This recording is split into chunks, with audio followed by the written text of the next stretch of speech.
بسم اللہ الرحمن الرحیم۔ السلام علیکم۔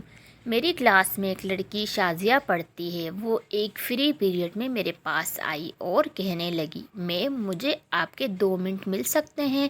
تو میں نے کہا کیوں نہیں، بولیں آپ کیا کہنا چاہتی ہیں۔ میں سمجھی کہ کوئی تعلیمی مدد لینی ہوگی، اکثر لڑکیاں فری پیریڈ میں آ جاتی ہیں۔ تو اس نے کہا، میم آپ اپنے پرانے کپڑے کس کو دیتی ہیں؟ میں نے پوچھا آپ کیوں پوچھ رہی ہو؟ تو اس نے بتایا کہ میم میں بہت غریب گھرانے سے ہوں، میرے ساتھ پڑھنے والی لڑکیاں بہت زیادہ امیر ہیں اور وہ روز میرے پرانے کپڑوں کا مذاق اڑاتی ہیں۔ میں اپنے گھر سے تعلیم کا خرچہ بہت مشکل سے لے رہی ہوں، نئے کپڑے کہاں سے لوں؟ آپ کی جلدی شادی ہونے والی ہے، آپ نے پرانے کپڑے کسی کو تو دینے ہیں تو مجھے دے دیں۔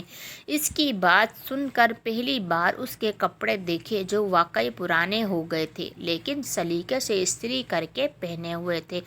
افسوس سے کہنا پڑتا ہے کہ ہم کسی کی ذات پر بات کرتے ہوئے 1 منٹ بھی یہ نہیں سوچتے کہ ہمیں کیا حق پہنچتا ہے کسی کو کمتر کہنے کا یا کسی کے ذاتی معاملے میں ٹانگ اڑانے کا۔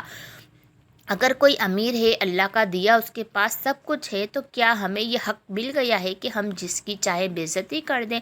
کوئی خوف خدا نہیں۔ پلیز اس بات پر سوچیں، ایک دن ہم نے بھی اللہ کو منہ دکھانا ہے۔ جب یہ دکھی دل اللہ کو اپنی پریشانیاں بتائیں گے اور رو رو کے کہیں گے کہ اللہ تو نے انہیں دولت دی تھی اور ہمیں نہیں، ہمارا کیا قصور تھا، تو آپ کو اللہ کی عذاب سے کوئی نہیں بچا سکتا۔ پلیز سوچیں اور لوگوں کے ذاتی معاملات میں دخل دینے سے گریز کریں۔ کیا پتہ وہ کس حالت میں زندگی گزار رہے ہوں، اور ویسے بھی جو کچھ ہمارے پاس ہے وہ اللہ کا دیا ہوا ہے، تو تکبر کس بات کا؟ لوگوں کو ان کے لباس سے نہیں، ان کے اخلاق اور کردار سے پرکھیں۔ جزاک اللہ۔ Please like, share and subscribe.